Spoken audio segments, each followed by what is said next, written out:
Welcome back to the channel, everyone. It's Daggers. Today we have another Dragonheir Silent Gods video. We're going to be going over the Sammaster boss battle. It's part of the Elminster D&D collaboration event. So as I was scrolling through Reddit today, I saw a question from someone who posted about their account is just going into season 2 as the D&D collaboration starts, and the other content that they had seen out on YouTube was from creators who are further along in season 2. So they have a developed psychic core much more, and I'm a week into season 2. So I thought I would share my experiences, go over a couple of teams that I was able to put together that are very accessible, that can get 8 million damage, get you the max rewards, so that you can get as many of the chess pieces as possible, so that you don't have to pull as much to get Elminster. So you can see my elemental affinity very early in the season. I have the first two rungs complete, and I've started to get lightning and poison up to 9% attack, ice and radiance at 9% attack, and ice and radiance at 9% HP. And that's where we were sitting at when these videos were recorded.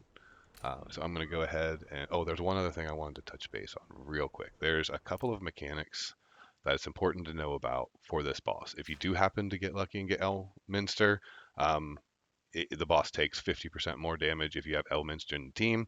So whenever I'm able to get him, I'm going to plug him in. Should be an easy 8 million. The other one that we're going to take advantage of for each debuff on Sammaster, he takes an additional 10% damage. So I'm going to make sure I have at least one debuff up pretty much all the time. Some of the other teams that you can play, if you pull in maybe a Sigrid or some other champions, you can get multiple debuffs and kind of stack this and do additional damage. And then the last mechanic that we want to make sure that we're taking advantage of is his ultimate. It deals 50% additional damage if he is not inflicted with a debuff. So I'm going to try and make sure that there's a debuff present on the boss pretty much every time he does his ultimate so that I don't take that 50% additional damage. So I'm going to jump in and show a couple of the teams that I put together. I was not able to put together a team that was completely rares, as I've seen some of the other videos that have come out. This is a similar team that I've seen in other compositions, so I thought I'd try it, put it together, see if it works for me early in the season. Like I said, 1 week in, don't have much into my psychic core, and other than manualing it to where Liali goes slightly after, Dench puts the stacks of poison up. After I did that, I let it run on auto for the entire fight. I had to bring Furboth in to do the bulk of the healing, Hexandra as well, keeping me alive. Furbass really doing nothing as a tank. The boss doesn't do any basic attacks, so he's not tanking any attacks. He's really just there to keep the team alive, apply attack down whenever his ultimate goes off, and just heal the rest of the team. So as you can see, this went pretty well. We were able to, I'm going to jump forward, we were able to get to 8 million without too much trouble. It did take, about 6 minutes, so it's not a super fast fight, but Hexandra, Furbath keeping the team alive. As for scrolls, I do have Eli fully scrolled, I have Hexandra fully scrolled, and I have Furboth fully scrolled. I do not have the other two damage dealers scrolled at all. They're just basic as they came. I've not used them in the previous seasons, but I thought I'd try them due to the poison stacks, staying on the boss all the time, again, to keep that debuff on, to do more damage, and to take less damage on the ultimate. And you can see we easily went over 8 million with this team. The next team I put together was a Frost team. So using Garius as my main healer. Again, I tried this with Meredith, at least with the Psychic Core not being developed. I was not able to put together any teams with just rare healers alone to be able to keep the whole team alive.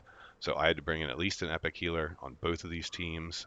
You don't have to use the two healers I brought in, but my guess is if you're early in the season, you're going to need to have an epic healer of some kind or a legendary healer of some kind in order to keep you alive, or you may need to stack multiple rare healers, and you may not be able to get the 5 elemental affinity. You may only be able to go for the 3. But in this team, we've got Usha, of course, doing the bulk of the damage. Usha is fully scrolled. We have Garius healing, fully scrolled. We have Corian healing, again, fully scrolled. We have Wilt, who I do not have scrolled. I just brought him in since he had good stats, and he helps to apply Frost. And then Zethos, I do have fully scrolled. I used him in Season 1, again on a Frost team, because he applies Frost very, very frequently with this ultimate. So as you can see, we got over 9 million with that team. And the last team I'm going to show is a Season 2 version of that team. So I kept 3 of the members the same, Garius, Corion, Zethos to apply the debuff, and then I just swapped in the 2 new Ice Blast heroes. We have Girthan, an epic damage dealer, and then we have Nord, the rare damage dealer, and as you can see from the time, they hit 9 million way earlier, a couple minutes faster than the Season 1 Frost team. But there's 3 teams right there that will get you over 8 million damage without a whole lot of investment. Again, half of the team scrolled. I think if you don't have at least one of your damage dealers fully scrolled, you are going to struggle because you could see it made a big difference. The unscrolled damage dealers were only doing 25 to 30% of the damage, and whenever I had a scrolled damage dealer in there, they were doing like 40% of the damage. So pretty big difference when they're fully scrolled. They go a lot quicker. You get the damage bonuses. So I would recommend if you have some rare scrolls lying around, if you're just not quite to that 8 million. Invest a couple of scrolls into some of these champions that you'll be able to use over multiple seasons. The Ushas, the Eli's, those type of characters. The new Ice Blast. If you plan to continue playing on, I think investing in a Nord, well worth it. He's not as good as the epic damage dealers, but for an epic, he was doing almost as much damage as Usha was. So that gives you a perspective if you've played. Usha is one of the best damage, rare damage dealers in season 1, and Nord is basically just as good as she is. So those are my teams.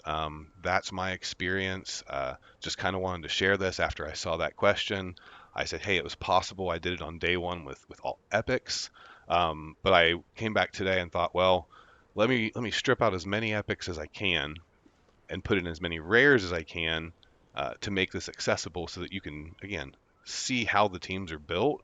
And if you have rare or epic champions that have, attack down or have additional debuffs, bring them in, swap them out for the heroes that I had on those teams. That just shows you that even if you only have the rare champions, as long as you have a good epic healer, someone to keep your team alive, you can hit 8 million damage in the Sammaster event. You can get the max rewards every day. You can get 6 shards for 13 days. So that's going to give you 70 to 80 shards plus the 50 some you get from the, I think it's like 56 you get from the Magic Trial event. And that's where you get your 120, 130 shards to be able to get Elminster. As you can see, I went ahead and pooled. I'm going to post that video as well. I couldn't wait. I did not get lucky and get Elminster. I did 20 dice. I have 162 of the chess piece. So I'm going to definitely be able to get Elminster before this event is up. I'll have a little bit extra.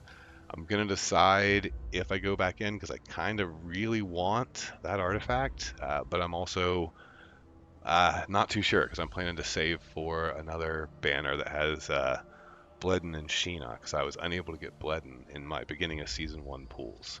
So that's just kind of my update for today. That was my experience and kind of some of the teams I was able to put together to hopefully help people and to reassure people that this event is very accessible even early in the season. You don't have to have a fully developed account, a fully developed psychic core to be able to get the max rewards. Hope you enjoyed today's video. If you got any value out of it, I'd appreciate if you liked and subscribed. Uh, have a good day.